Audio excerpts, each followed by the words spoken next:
Welcome to Who Are You, a CSI podcast. I'm Lauren, and I've seen CSI thrown through around 3 to 4 times.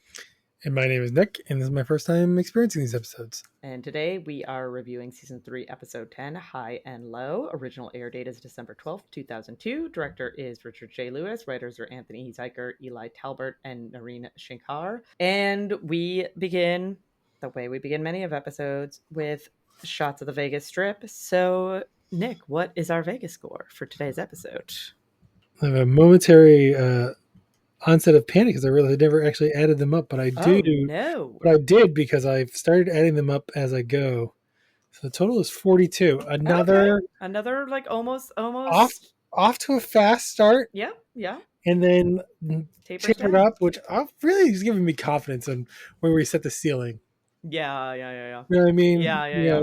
Which has nothing to do with logic. It has everything to do with the Roman numerals LV being Las Vegas in 55. Yes. But it is fantastic that it works. It's working out. But yeah, we have like 5 scenes.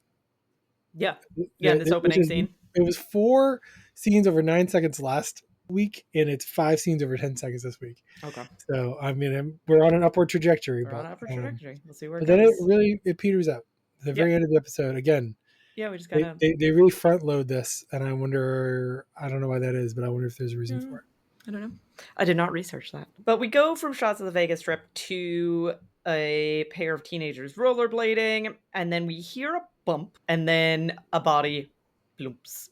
I paid close attention to this thumping noise. Yes, there's like a thumping/bump noise, and then the body hitting the ground. Yeah. We then have Warwick and Nick on scene. Nick is super excited because he thinks that he beat Grissom to the scene. He's like, this never happens. I'm never here before Grissom. So exciting. Jim Brass is already there. He's letting them know that the victim is a John Doe. There's, nothing identifying on him at this point. And then we hear Grissom over like a comm saying that he didn't jump because Grissom is on top of the building looking down at Jim Brass, Warwick, and Nick. Yep. We go to credits. We then have Nick and Grissom on the roof. Nick is realizing that there's no footprints, there's no casings, there's no bullets. Like there's like nothing to suggest that a struggle or that the initial incident happened on top of this roof. Grissom is theorizing that it was a kill and dump scenario. Warwick is down below photographing the body. He takes a sample off of one of the pant legs. David arrives. We learn pretty gruesomely that the prints are out. Like, no, we're not going to get prints from this body. Literally, his fingertips are like through his hands. Yeah, it's pretty gross. Up top, it's important to note like there's like blood on the side of the building. Yes. Right. Yes. So the idea is like get clobbered over the head or something, and then thrown off the building. Yes. Or I don't know, maybe killed somewhere else, transported and dumped and sloughed off the side of the building. You don't really know at this point. No, we do not know, but we'll learn more about this as we go along. It's important because I make a all-star prediction. Ooh, that is instantaneously confirmed by the next scene. Great, those are the best. Undermining the entire prediction. Instant gratification or disgratification, depending on the scenario. David is saying we might be able to get dental, figure out who this person is through dental records, but Warwick noticed that he has a tattoo. So they're thinking maybe they can use this tattoo to identify who this person is. We go to Catherine and O'Reilly. They're in a parking lot. We learn that their victim is Roger Edmonds. He has a single gunshot wound to the chest. He was shot at close range. As Catherine's kind of looking around his car, she notices blood and hair on his license plate. So she's thinking like maybe he hit his killer, like maybe he got a part of his killer. Spoiler alert, that's not what this is. Nope. But we'll definitely talk about it. It's important though. It is very important. That's why I'm mentioning it. Catherine and O'Reilly are then talking to a waitress who witnessed the murder, and and I don't blame her. She has no time for this. Yeah. She has zero time. She's like, I can't identify the guy. I didn't get his license plate. People fight in our lot all the time. But she does end up letting them know that the killer drove off in a pickup truck with a camper on the back of it. Which she knew what it was called. She knew what it was called. Don't worry about it. You don't need to tell her. And we also learn that the victim, Roger, was a regular, but normally he's in there drinking like Bud Lights or something. Like he's drinking some sort of like light beer. And this night he's like downing shots of bourbon. So she's like, I think he was looking for trouble. Like this, Yeah. he was acting very out of the norm. He wasn't Or he acting was like already himself. in trouble. Or he's already in trouble. Something was going on. That was my read-in originally. Was like, oh, Yeah. he's in trouble. And spoiler alert, he is. But before we follow up on that one, we're with Nick and Grissom back on the roof. Nick finds a crack pipe as he is telling Grissom like what he is going to do to follow evidence related to this crack pipe. Grissom can't really hear him. His hearing. We finally go back to the Grissom is losing his hearing storyline, and Nick is kind of phasing in and out. And so then Grissom at the end is just like, yeah, bag it, tag it, and fingerprint it, and do what you gotta do, man. And Nick is like, oh, okay. That's what I just said I was gonna do. Yeah, he's like, okay. I will say Grissom, he's really only in this episode for this storyline. Yes. Like he's not really participating in the cases. No. I mean, he's there at the start of this one, which makes you think he's going to be participating in the cases. He's really not. But then largely he's not. He's not. Nope. And he's got a couple scenes, but that's it. Yep. And they all basically focus around his hearing loss. We return to Catherine. She's walking through the parking lot. She finds a .50 caliber casing. We then have Warwick walk in to one of the lab techs who is named Leia, and evidently she's a another tattoo person who's back on nights. Yeah, she's back on nights, and evidently she's a tattoo expert and immediately knows this single tattoo artist that did this tattoo. But there's still okay. Our listeners have been listening a while. Nick and I grew up in Massachusetts, where tattooing wasn't legal for a while. Like it didn't become legal until I don't know. Now at this point, it's probably like 20 years ago. But it was legal by the time I was 18, but like, let's call it the 90s. But it took a while for like shops to open up and get established. And, you know, it wasn't like as soon as it was legal, there was like a plethora of shops. I imagine that tattooing has been legal in Vegas a lot longer. And there's probably a ton of tattoo artists there. So for her to be like, yeah, this is just like one dude. I'm like, and there are, you know, I don't know, people who are in the tattoo culture, there are probably some very famous people. So I think you're supposed to think that maybe this guy is that. But anybody who knows anything about people who are really good at a skilled trade or job, you cannot just like walk in and get work with them. No, my tattoo artist books 6 months to a year in advance. Yeah. Like that's how long I have to book out with him to be able to get an appointment. That's important because one of the characters, because this person ends up being portrayed as a bit of like a drifter, I guess, in a lot of ways. Yes. And like, you know, one day I just got a tattoo from this guy and I was like, there's no way. No, this is like a very well-known established tattoo artist. Yeah. There's zero chance. That's not how it works. That's probably the most farcical part of this. Yeah. But we learned that this mystery, maybe well-known tattoo artist also has a PhD in psychology, so he's a doctor. And then there's Can we talk really about uncomfortable flirting between... Oh, sorry, go ahead. Can we talk about his call sign? Oh, the Roman numeral for two, as for tattoo. So there is so much corniness in this episode. Yes, there is. This is just a slice of it. So I really wanted to call it out. There's also a lot of like California surfer-ness. Yes. Whether it's lingo or speech or what, it just keeps coming throughout this whole episode. Machismo, you know. Yes, definitely machismo. I have a note about that. It's all over the place this episode. I'll bring it back up when we talk about my rating for this episode at the end, but I wanted to call it out early because it really starts to wear, I think, because it just keeps coming up. Stuff like this. Yeah. But back to your point, Leah and Warwick have some form of history where Warwick alleges some tattoo that you can probably not normally see. Yes. Is Leah going to be a returning customer? Because we had this other person. I had to write this down. It's Leia. Leia. Okay. But we had that other person. I forget their name.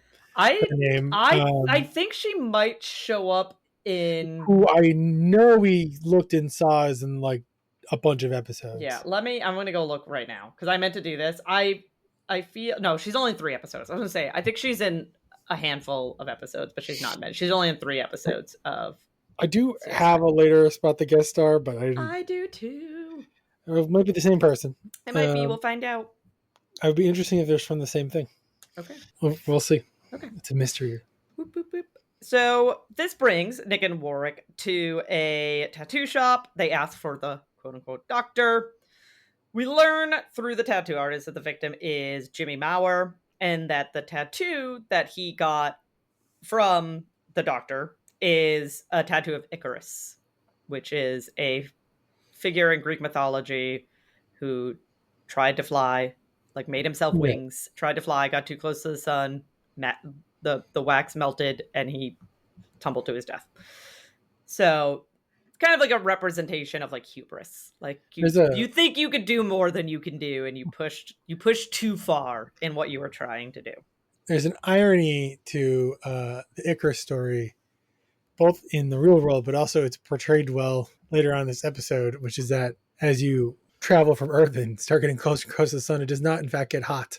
It does not. It gets cold. Quite cold. It's really, really cold. It does actually get quite hot and then get cold. It varies. It has a lot to do with a lot of things. But yeah, it does not really work out well for you as a human either way. No, it does not. And the wings are going to be the least of your problems. Also, wings, the Greeks didn't know this. The higher up you get, the less useful they are. Because the air just is too thin. Yep. That's why we use rockets. Yep. We then have Catherine approaching Greg Sanders in the lab. We learn that the hair and blood on the license plate is animal. It is not human. We return to Nick and Warwick. Identify the type of animal? No, not in this. Not in the. No, they never. Maybe they never say it. They never. I felt like I missed it twice, and sometimes no, they never in the lab setting say it is this type of animal. He just says it's not human. It's an animal. I feel like in like other times they've been like, "Oh, it's animal." Yeah, in fact, it's this animal. Yeah. Like seriously, I was like, "Why didn't they do that?" They did not do that this time. I think it was more just to keep the mystery. Yeah. On the viewer. Yeah.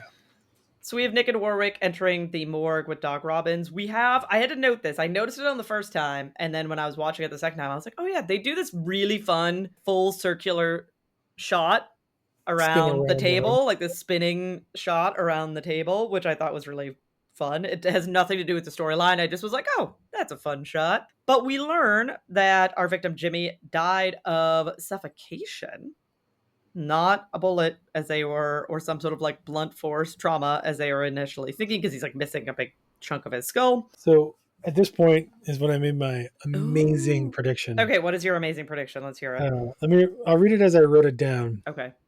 Did he fall further, like from a plane? I was like, and then I wrote down hypoxia, which is this thing that happens, which they actually talk about in not too long from now. Yep. And that happens when you don't get enough oxygen. So they say you suffocated to death.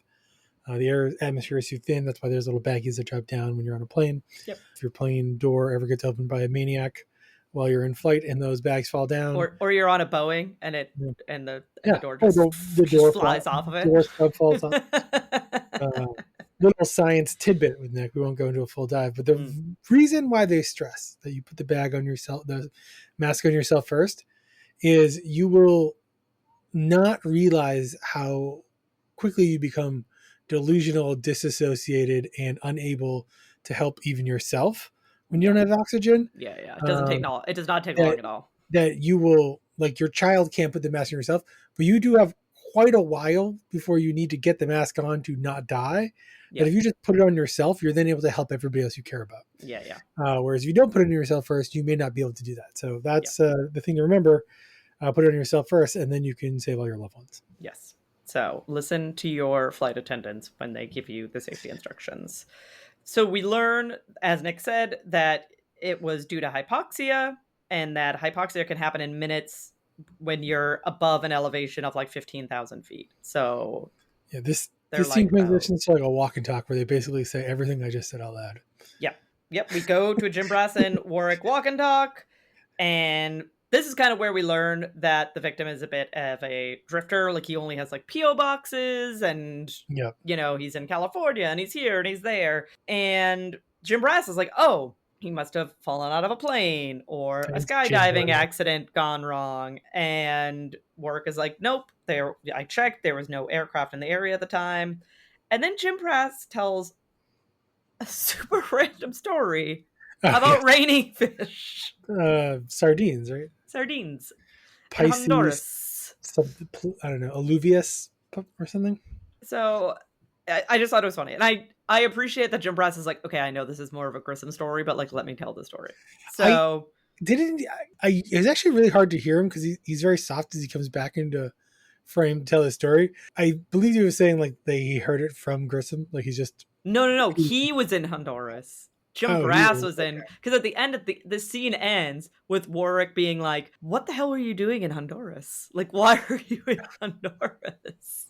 Fair. And that's the end of the episode. Or end of the scene. We have Catherine with Bobby and ballistics. We learn that the gun used was a Desert Eagle, and we essentially, without knowing who the killer is at this time, we essentially see a reenactment of the crime where how the victim brought his own gun, to this restaurant, how he got into a fight, how he went to go get his gun, but because he was so drunk that, it was easy for the killer to wrestle the gun away from him, use it on him, and then get away. So these are the first, I think they start to allude to this notion of drinking for liquid courage, right? You're going to have to, he knew there was going to be a confrontation, and he was like trying to get himself hyped up to be able to handle it. Yeah. We're then with Nick and Warwick. We learned that the trace that Warwick pulled off of the victim's pant is pinyon pine pollen, which they determine came from Mount Potosi. But before we visit any mountains, we're back with O'Reilly and Catherine. They're outside. They're having like a little outside walk and talk. Yep. And they find the truck that they believe was driven by the killer. It belongs to a Ned Bookman, and he lives on the same street as the victim. So weird, small world. Across the street, basically. Yeah. Well, they don't know that at this. Yeah. Well, they don't say that at this point. They just say that they live on the same street. Yeah. And then we realize that there's mulberries in the back of the truck. Because there are a few scattered branches and some mulberries. I wouldn't know what a mulberry was if I saw one. Same, because we don't have them here on the East Coast. I'm pretty sure they look something like blueberries or blackberries. Blackberries. They look like raspberries. Yeah. At least in that shot, they looked like raspberries. Yeah. I meant to say blackberries or raspberries. They're in that, but I don't actually know what they look like. Yeah. We have a short scene with Grissom getting his hearing, going through a hearing test. We then see a paraglider, and then a man is giving, he's giving a lesson to a group of people, and this is my spot. The guest star is the instructor. Okay. So, in the show, his character name is Rick Weston. I was going to say Weston for some reason, but it's Weston. His name is Richard Berge, and it took me a bit, but I was like, I definitely know this guy, and I was going through his IMDb. It was similar to last episode, where I was like, maybe I know him from that. And he's another one in he's in 113 episodes of General Hospital. Oh, wow. He's in 119 episodes of The Young and the Restless. He's in all of these stuff. Before you say anything, I'll tell you this. Okay. I just clicked on his IMDb. Mm-hmm. I thought he looked familiar, but I didn't really place him. Okay. But then I clicked on his IMDb, and I can only see a much more recent photo of him. I definitely have seen this guy in something. I still cannot tell you one thing he's in. Yeah. The thing that I know him from, he's also in 45 episodes of Desperate Housewives, but these are all things that I have not watched. So I'm guessing that I just saw that. I was like, I've never seen. I know him as Clyde Decker from Chuck. He's a villain. In the Chuck series, and that's how. Is he in a lot of episodes of Chuck? He's only in 4, but he's a pretty significant villain in a few of the episodes. A soap opera person, because he's he was in hundreds of episodes of General Hospital and Young and the Restless. Yeah. That's my spot the guest star. And then I don't know if fake spot the guest star is the right thing, but I think your spot the guest star is going to be my fake. Missed? Fate something or missed? Okay.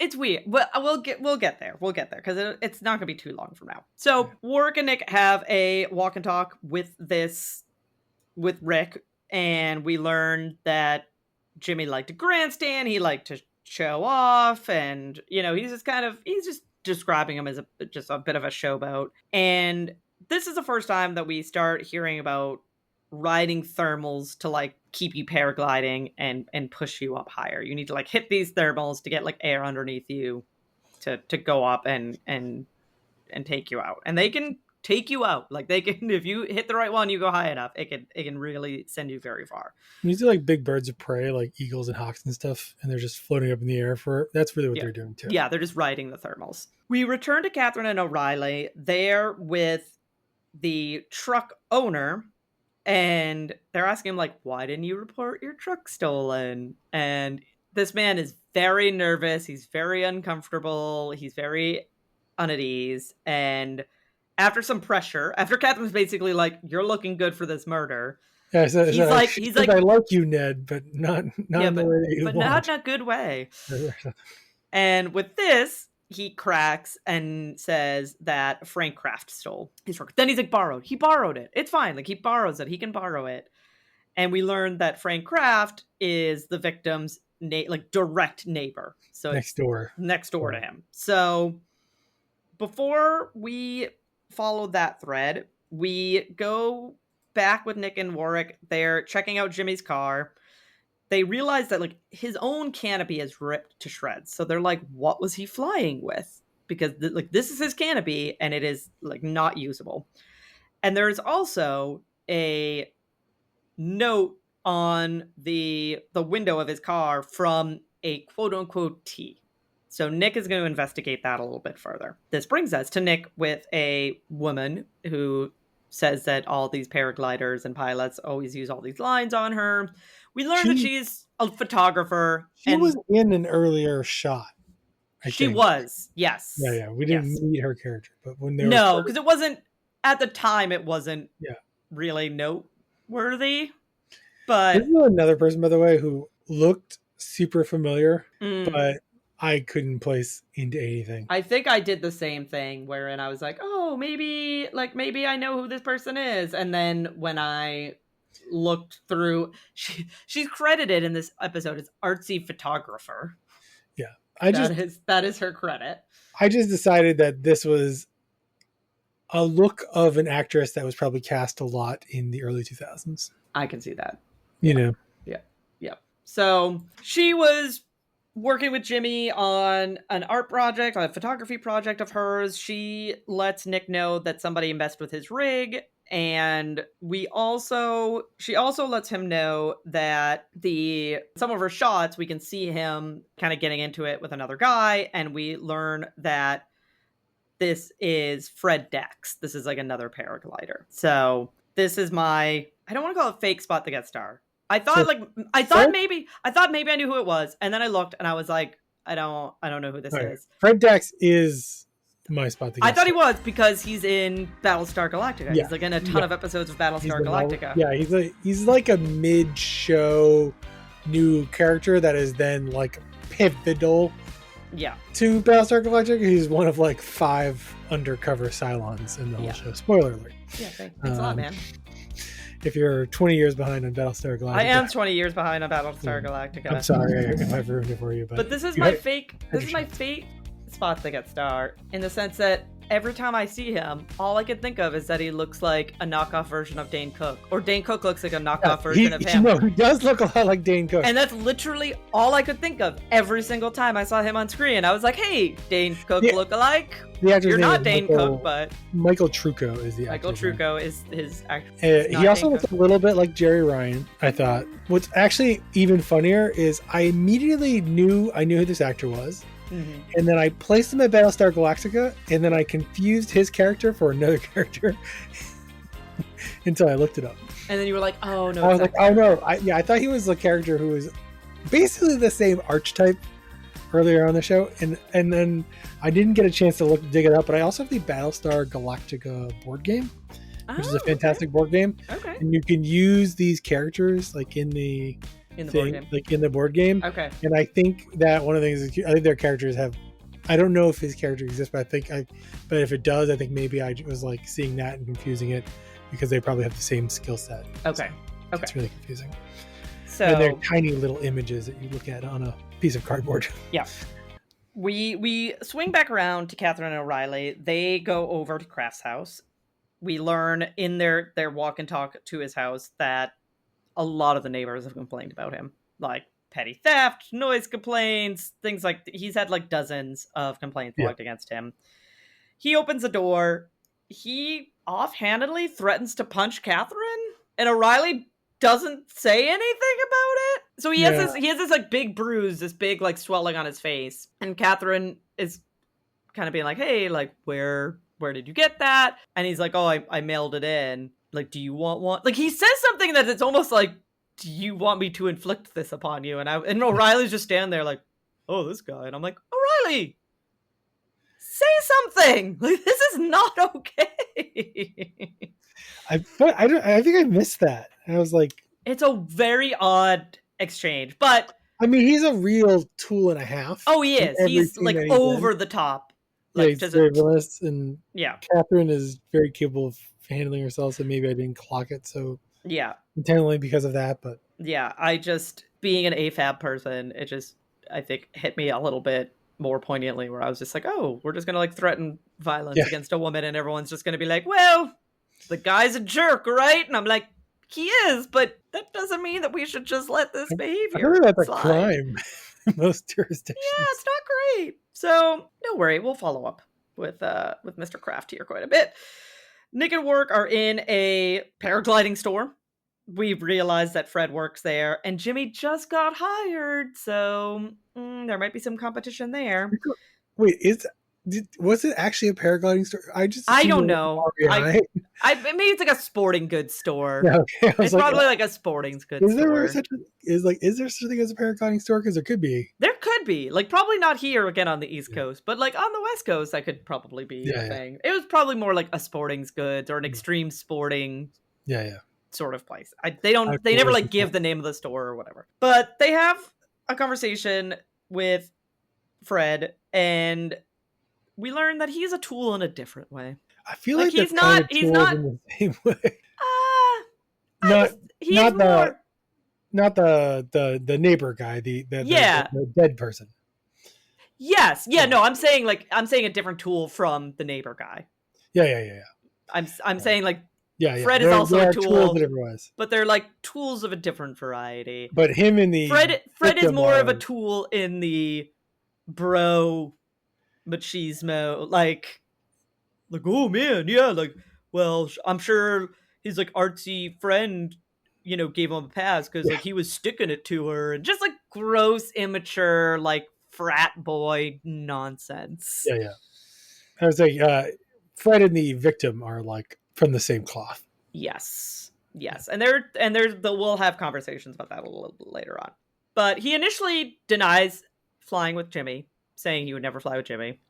They're like, we have pictures of you flying with Jimmy, and he's like, okay, I guess I did. Like, I guess that happened. Like, you're not you. We know it's you in this photograph. He's like, oh yeah, because how awesome I am. Yeah, because I'm the best. But he's saying they're trying to figure out where, because Jimmy's rig was tampered with. They're trying to figure out like what rig he was flying with, and Fred is like, I don't know. I only have my own rig. I was flying with my rig. Like, I don't know what you want me to say. We once again go back to Catherine and O'Reilly. They're in the victim Edmund's yard.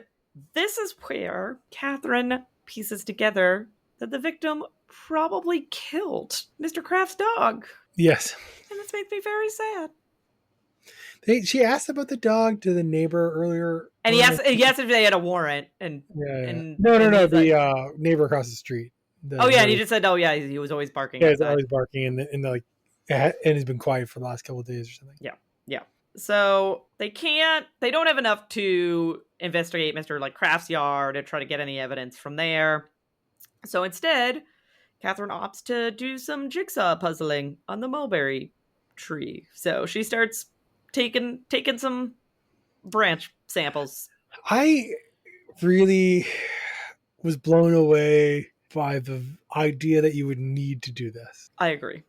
That you couldn't just take pictures of the tree with the freshly cut limbs, combine with the pictures of the limbs that you recovered from the back of the truck, and be like, listen, like they were clearly cut at the same time. Like that was enough evidence for most jurors, but like, Yeah. or would be enough to get a warrant. Yeah. Is what I feel like, I and agree. so, but they always got to have that like unlock the mystery code, Yeah, and you know, this is puzzle it. This piece is it for for everyone. this. Show off their cool underlit table, Yeah. you know, and but it was like the most, as a fan of the matchy, this is probably the Mm. most drawn out matchy in any episode. Yeah, we'll get to the matchy in a little while. Before that, we have Greg Sanders with Nick and Warwick, and we learn from the epithelials that they got off of the like bag that Nick bought that Fred The guy touched in the touched store. the store that he works in and could have touched it at any point in Yeah, the last week. Yep. they realize that Fred is the one who destroyed Jimmy's canopy. Well, So somebody who now, touched that bag is the one. fair. Which is true. They apply it to Fred, but fair statement. Fred also worked in that, or not Jimmy Fred. did. Jimmy also worked in that store. Yeah. Those could have just been. I guess they could have tested Jimmy's and ruled them out, but like, Yeah. I was just like the number of like that. This is so the evidence at the end of this trail is very good. Yes. The ladder to get there. To get there, it's a little shaky. I just kept being like, what? This is not as rock solid. Meanwhile, Catherine has to painlessly match together every single limb from a tree to get a warrant. Yep. But they realize in connecting this evidence that they need to find the rig. They need to find the rig that he was using when he suffocated. Before that, though, there's a short scene with Grissom talking to a doctor. She is letting him know that he has declined since the last visit and that he should really consider surgery, which is hilarious. I shouldn't say hilarious, in a dark sort of way, because when we were first told about this problem, we were told that there was literally no treatment and no cure. Yes. Yeah. That was like one of the things I hammered in was like, there's nothing that can be done about this. This is just like, is what it is. Himself. Yep. And now they're... I thought she was going to say hearing aids. Yeah, I thought she was going to say you should consider hearing aids. And you're like, yeah, that's fair. Like, that's reasonable. Change the tone of sounds and amplify sounds. Do all these sorts of things to help you hear things that you couldn't otherwise hear. Now there's a surgery. There was not a surgery before, evidently, but now surgery is a potential fix to this problem. We're with Warwick and Nick. They are on a computer. They're like tracking the path of where Jimmy started his flight and where his body was found, and then they're projecting where the rig could have landed. And then magically a police detail like spotted the rig from the side of the road. So they're with the found rig. All of that effort was for nothing. For nothing, because it was just found. And this rig corroborates that it was the right rig. It will be useful later on. But. Yes. They realize that the rig is property of the Potassi Glide Center, so like Rick wasn't quite telling the truth here because he managed / owned this rig. Yeah. And they also realize that some of the lines have been cut. So they're thinking that this was a bit of a sabotage act against Jimmy. This brings us to Warwick and Jim Brass with Rick Weston. He's adamantly saying he did not kill him. Like, he wanted to, like, take him down a peg, but he did not kill him. He didn't do anything to kill him. But after a little bit of pushing, he admits that Fred wanted to teach Jimmy a lesson. And it was Fred that said, hey, give him this rig. We know it's a slow rig. And so Rick is just passing the buck. He's like, not it. Yeah, he's like, not it. This is on Fred. Talk to Fred. Warwick enters a room where Nick is. So Nick wasn't in the interrogation, seemingly because he was working on other evidence. And we learn that the lines were not cut, they were frayed. So it was just like natural wear and tear that caused them to break. It was not a sabotage. Sorry, is there something else before I... No, I was going to say, it was like that was not... That likely happened on the fault, like the descent. Yeah. They kind of gloss over this later, but sort of like the idea is that bails on his equipment somehow at some point. They referred to him not using his leg straps earlier with the photographer and stuff, and so they've recovered this equipment separate from him, and that this damage was probably was not the root cause. Sarah gets her credit for the episode. She shows up. She talks to Catherine. We learn that Sarah's maxed out on her overtime. Catherine's essentially saying, talk to Grissom. Like, he's the boss. I don't know what you want me to do. But evidently Grissom is not in a talking mood, and Sarah is hoping that Catherine can get him to talk. Instead, Catherine spends a long time to do a matchy-matchy between the mulberry branches and basically rebuilds all of the mulberry branches so that they can get a warrant to search Frank's house. She also spends way too long, like, trying to line them up. Perfect. Instead of being like, see this one that's a 1/4 inch thick, it probably matches this other one that's a 1/4 inch thick, and the one that's a 1/2 inch thick. Probably matches the one like that. Like, just match them up by size first, Yeah. please. No. Oh my god. No. We did just have to like eye all of them instead. We have Nick and Warwick. They're looking at like one of the photos of the paragliding. They're talking about clouds and thermals and, you know, how high, you know, some of these paragliders get. And this has them questioning, like, why he didn't use his oxygen tank. Like, he had an oxygen tank with him. If he got up that high, why didn't he use his oxygen tank? So, before we get the answer to that question, Catherine and O'Reilly are at Frank's house. They got the warrant. The matchy-matchies on the branches worked. They get their warrant. And Catherine lets him know that, essentially, all of this breaks down to retaliation, right? Like, Edmonds cut the line of the cable that Frank was stealing, and so, you know, Frank cut his mulberry tree, and so the victim killed his dog, and just a lot of escalation. And then to be, I don't want to jump the gun here, but like her insinuation, we'll go off of that, is that, but like Frank only went there to beat the crap out of him. Yes. You know what I mean? Yeah. For killing his dog. For all intents purposes, all we know is that he went there to have a physical confrontation. Yeah. He didn't bring the gun to the He did not bring the gun to the scene. But they find the gun in Frank's house. Yeah, they do. And it's like Frank is not maybe the reason why this person is. Only thing I'll say. As bad of a person Frank is in general. Yes. Yeah, we're very much led to believe that Frank is a bully and not a nice person and confrontational and takes what he wants. But his final wording here is, he killed my dog. And as much as I don't like Frank, I'm like, I get it, man. Frank's getting off. He killed your dog. Like, Frank is not going to... I'm not going to say Frank is not going to jail. Frank is not going to jail for murder. Frank is maybe going... Frank has a very strong self-defense argument. Since I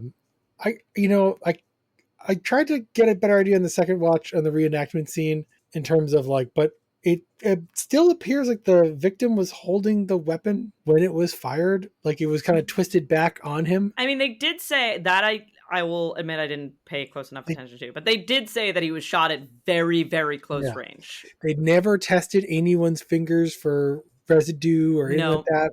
My guess is it would have all tested positive. Yeah, because they were in so close quarters to each other. Both had fingerprints on it just from wrestling over it. Yeah. So yeah, all Frank has to say is like, he was going to shoot me, and all I did was turn the gun back, and he pulled the trigger and shot himself. Right. And yeah, you can throw me in jail for tampering with evidence and assault and all these other things, but like that is a very different story.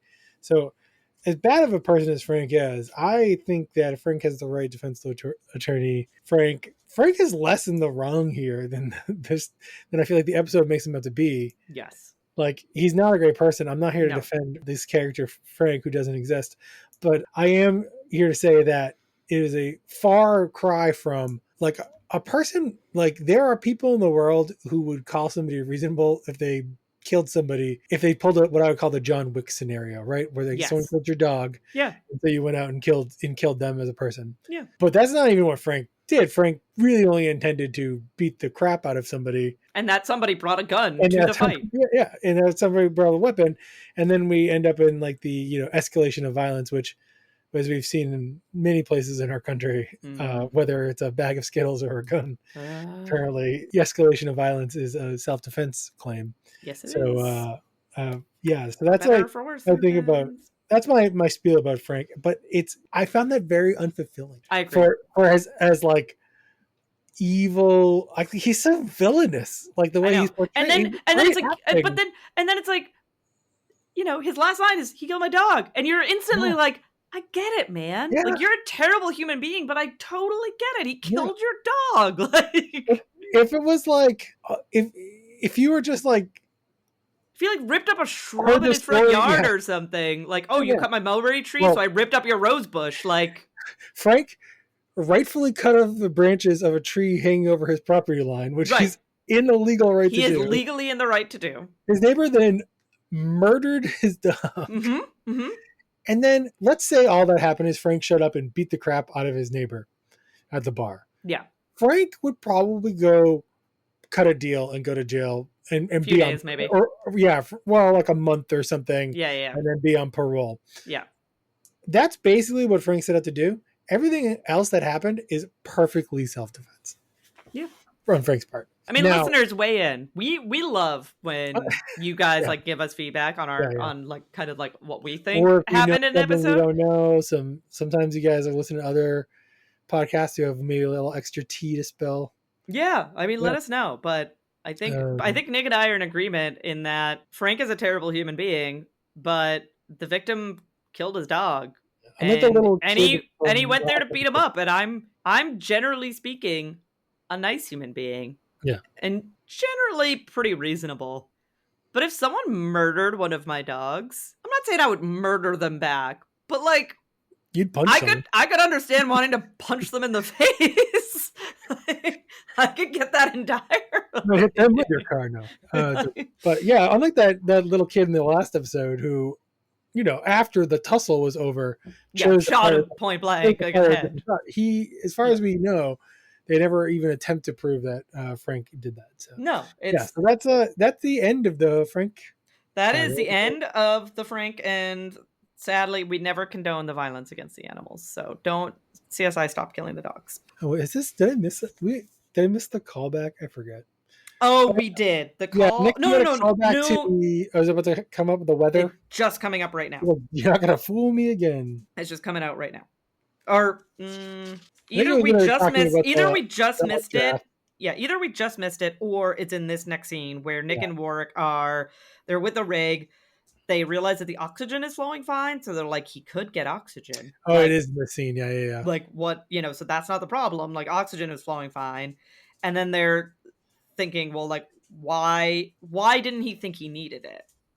Okay. And then, yes, I think this is where they call back to the episode where the woman was doing an extreme hike and hit her head on like the side of a rock wall, and then like a flash flood came and she drowned. But Nick originally thought that it was murder, and he's like, I'm not gonna jump to the same conclusion again. So it might have been the earlier scene. No. Yeah, no, I'm not good. I have a thought that I want to share, but I'm gonna wait till we get the conclusion. Okay, and then we'll tie it all in. Okay, yeah, great. Okay. So they plug in I think it's odometer. Altimeter, thank you. I was like, it's not odometer. That is not right. The altimeter. And they realize that it's not operating properly. It's not it's not telling the right. Yeah. So they right test that here. Yes. So they plug it in.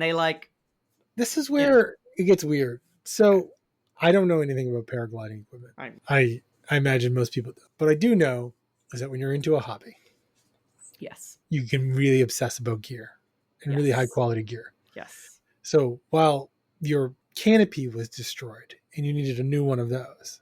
Yes.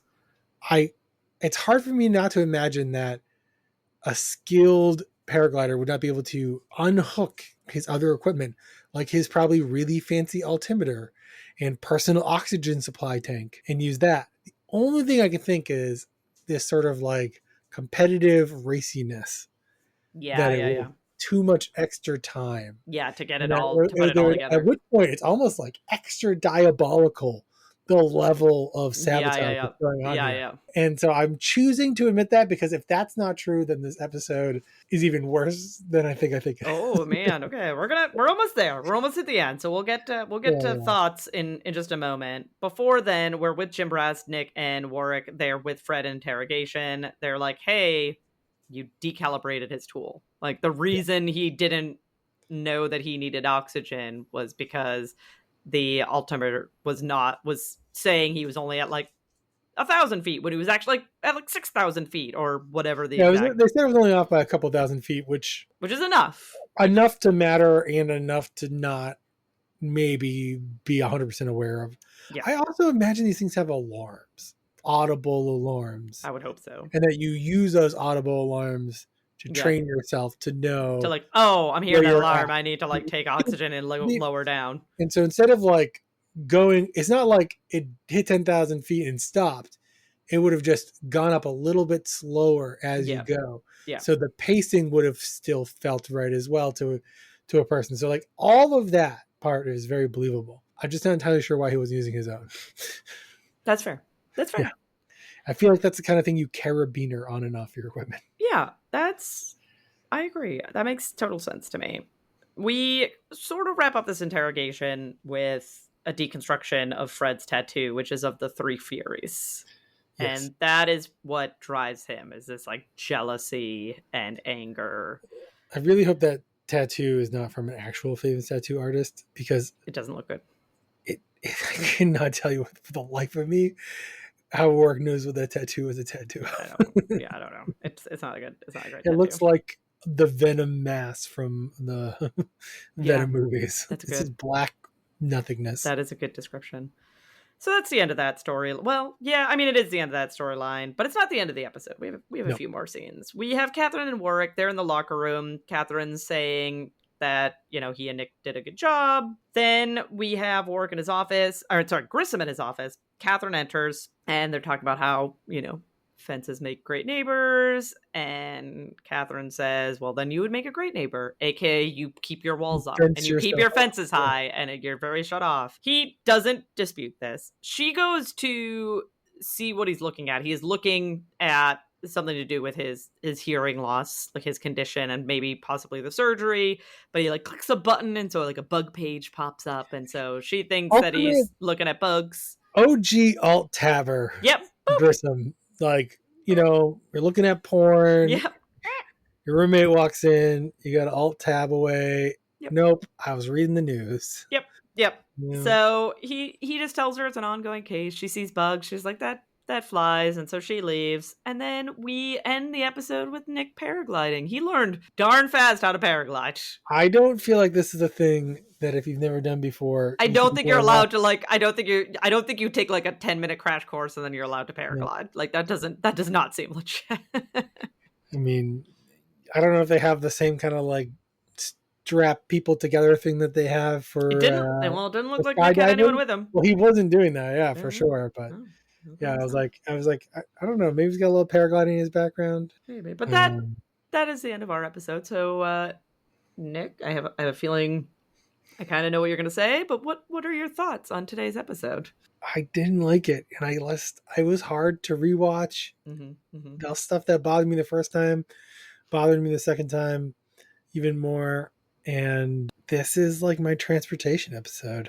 Ooh! Oh wow! Like this is a really bad episode for you. Okay, I gave it one. The transportation this season is paragliding. Yes, I gave it a 1. A 1 out of 5. I would skip this episode. Okay. I think if I was rewatching this show down the line, I would get to this episode and get 5 minutes into it. Or really like 30 seconds to it when the two skater dudes are like, whoa, man, did you see that move I did? Oh, you didn't really do that? I would be like, oh, no. You'd be like, no, I'm done. I do not have the attention. I have better things to do with my free time. I'd be like, next episode. You're like, and skip. Yep. I mean, Sarah's not even in the episode, but for the worst scene.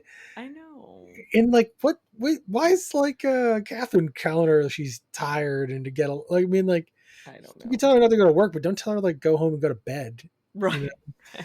I was like, yeah. No, I don't. The evidence. I didn't like the evidence. I didn't like the way the storylines wrapped up. I felt like it just wasn't. They've done so much better. Yeah. If this was the first episode that we watched, this podcast may not still be running. Oh my gosh! Can you imagine? No, I don't think I would have disliked the episode as much if I didn't know what they were capable of doing in an episode. And I think that, and so like all those little things I think are hard. Like you're several seasons in now, so you don't get the free pass again. That's fair. In season 1, that's fair. That's a reasonable expectation to be like you. The airplane episode again over this one. Wow. Okay. I I really hope we don't love this episode. No. But I would say 5 out of 5 stars. Oh gosh, no. I was gonna say more like a 2.5, and my backing behind that is that other than like Sarah just having her like one random pop in and pop out, this was a good CSI character focused episode. Catherine gets to go out and be a badass and be empowered and not take crap from people, and we get kind of goofy Nick, which I like kind of goofy Nick. So we get kind of goofy Nick, and we finally loop back to Grissom and his hearing loss. Like that thread comes back in. I like all those components of it because of the Grissom storyline. But then I said to myself, you could have put this in any episode. This is true. Yeah, it definitely didn't have to be. Scenes. Yeah, it was only 3 scenes. It didn't have to be this episode by any stretch of the imagination. But in contrast to that, other than like a few really cool like camera shots and such that I noted, yeah, like neither cases were gripping. No, both cases were just kind of like, I guess we're moving along, and then it was like, oh, we're over now, I guess. All right, that's fine. So I guess I'll say it. Frank straight. Yeah, I don't know why they did, like, why would you use those naming conventions in this episode? Yeah, so I'd say a 2. I would say I'm not saying lower your thing. I'm just saying like no, I know, but I'm now as I'm processing it. So I would say a 2. Because I do think you're right. Like Catherine, like the main cast like had great through lines. Yes. The substance of the cases awful. Were god awful. Awful. And actually, I said it earlier. I thought Frank Kraft acting was great. I hated that dude. Yeah, he did great. The actor did great. All that didn't matter.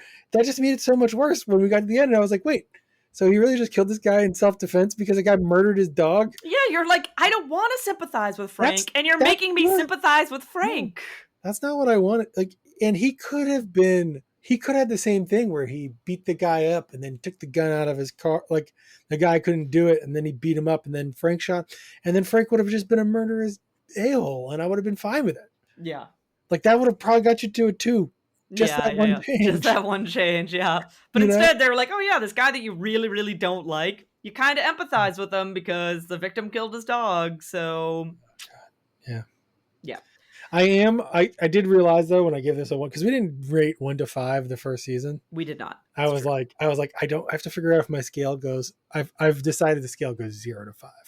So that's 1 fair. Is not the lowest possible. Okay, so 0. That's fair. All right, so 0 would be the lowest possible score. Yeah, okay. Because I was like, am I saying this is the worst possible episode? Because then I probably would have given it like 1.5, just to leave some buffer room. Yeah, to leave some buffer room for a worse episode. Well, I guess we'll find out if our next episode is the worst episode when we return to review season 3, episode 11, Recipe for Murder. In the meantime, you can support us on Patreon by searching for Who Are You, a CSI podcast. You can also find us on Facebook the same way. We're also on Instagram and Twitter /X at Who Are You, CSI pod. And you can find links to all those on our website at whoareyoucsipod.com. But otherwise, we'll talk to you next week. No spoilers. No spoilers.